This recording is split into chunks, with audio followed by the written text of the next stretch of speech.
Ja, Herr Zöllner, Herr Trutzner, es freut uns, dass wir hier sein können. Nochmal herzlichen Glückwunsch zum den Top 3 im Green Management and Leadership Award. Und wir würden gern heute neben der Übergabe der Urkunde persönlich einfach noch ein paar Fragen stellen zu Ihrer Motivation und weshalb Sie auch am Wettbewerb teilgenommen haben.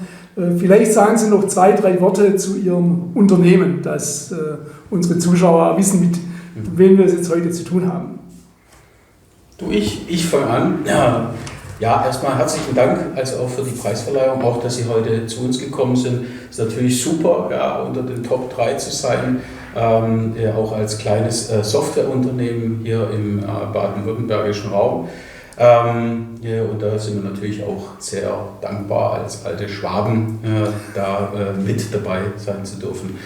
Letztlich, die Quiron ist ein Softwareunternehmen. Wir bauen Plattformen und Apps in unterschiedlichster Art und Weise für Industrie, aber auch für Endkunden in dem Bereich und entwickeln nachhaltige Software, was bedeutet, dass wir schon schauen, dass wir gucken, wie entwickelt man Software, wie benutzt man irgendwelche Bauteile, wie wird dann entsprechend das in die Cloud publiziert.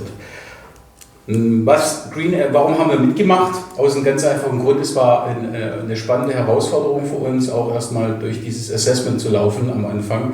Als wir die einzelnen Fragen hatten, konnten wir schon da reflektieren und mussten auch nachdenken. Das war ja nicht einfach so gemacht, über eine Zeit, was Nachhaltigkeit denn für ein Unternehmen bedeutet und welche Auswirkungen das in unterschiedlichster Disziplin haben kann. Das fanden wir sehr spannend, deswegen, das war mit ein Beweggrund, warum wir mitgemacht haben, zu sehen, wo stehen wir nachher letztlich und auch den Report zu haben, was kommt denn als Ergebnis raus. Das war quasi dann der zweite Aspekt. Was kommt dabei raus? Wo gibt es dann entsprechend Potenziale auf unserer Seite und wo kann man noch Stellhebel stellen, wo muss man aktiv werden, um dann quasi die restlichen oder die Punkte besser zu machen oder zu optimieren. Wir hatten da einige Punkte drin, wo wir ganz schlecht waren, welche auch das immer waren, aber wo wir dann sagen, das war uns so nicht bewusst. Und das finden wir eigentlich ganz spannend jetzt im Nachgang, das weiter für uns zu analysieren, aber auch zu schauen, wo kann man da Stellschrauben zukünftig stellen und wo kann man was besser machen.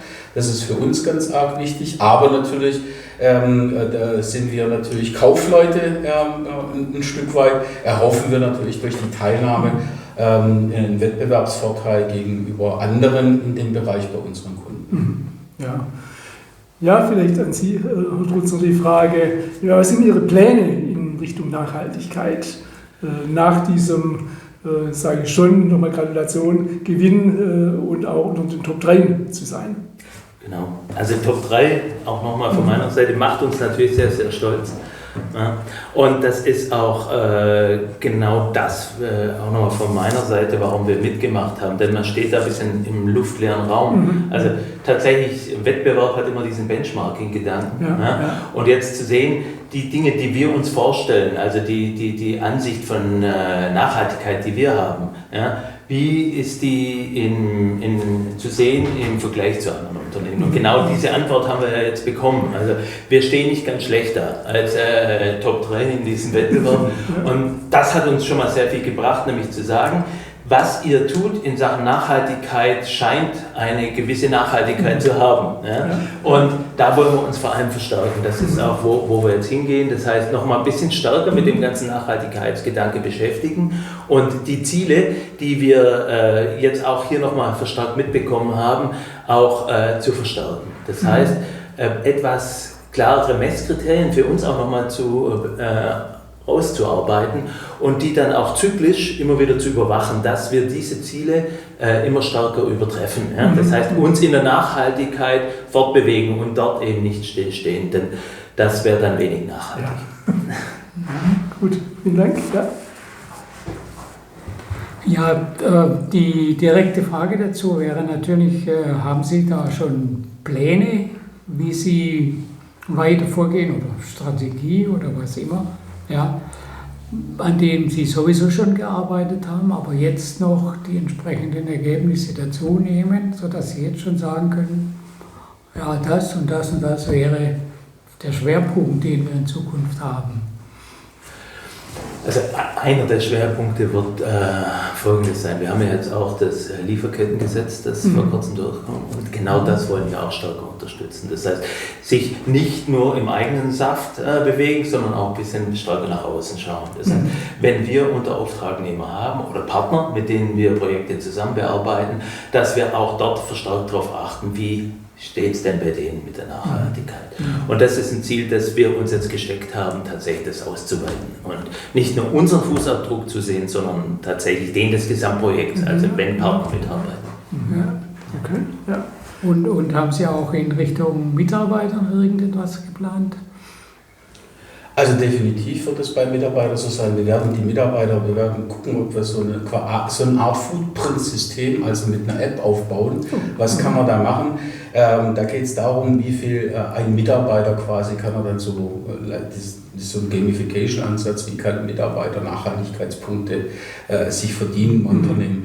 Das finden wir ganz spannend, welche Kriterien oder welche Aktivitäten, und jetzt sind wir gerade in der Konzeptionsphase, aber das finden wir eigentlich ganz auch lustig, ja, spielerisch Mitarbeiter zu attraktivieren, zu sagen, hey, ich sammle Nachhaltigkeitspunkte fürs Unternehmen. Ob das nachher in einem Bonus mündet oder in irgendeinem was anderes, das wird man noch sehen. Finden wir ganz, ganz gut. Das sind natürlich dann die Kriterien. Eine wird sein, wie komme ich ins Büro, fahre ich mit dem Öffentlichen, fahre ich mit dem Fahrrad. Also das sind so Kleinigkeiten, die da berücksichtigt werden, wo man dann halt auch Punkte bekommt. Und das ist abgebildet in einer App, das ist dann so eine Nachhaltigkeits-App, ja, fürs Unternehmen.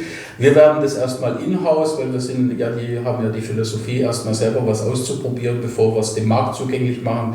Aber wir haben natürlich dann schon das Interesse zu sagen, wir probieren das mal in-house aus, wie das auch bei den Mitarbeitern ankommt, schauen, dass man dann da die Nachhaltigkeitspunkte vergeben kann, aber auch die andere Seite, dass die Mitarbeiter die Chance haben, das Unternehmen, wie wir selber sind, zu bewerten, das für uns eine Indikation ist, wo haben wir noch Schwachstellen als Gesamtunternehmen und wo kann man was verbessern. Das ist in Planung und das wollen wir tun.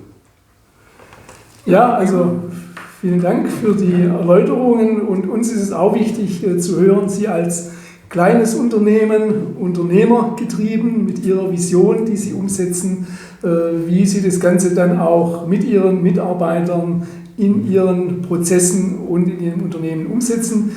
Deshalb auch nochmal herzlichen Glückwunsch nochmal und vielen Dank für die netten und auch guten Erläuterungen, wie Sie ticken und was Sie im Bereich Nachhaltigkeit machen. Vielen Herzlichen Dank. Dankeschön. Vielen Dank. Darf ich am Ende eine kleine private Frage da noch stellen? Immer.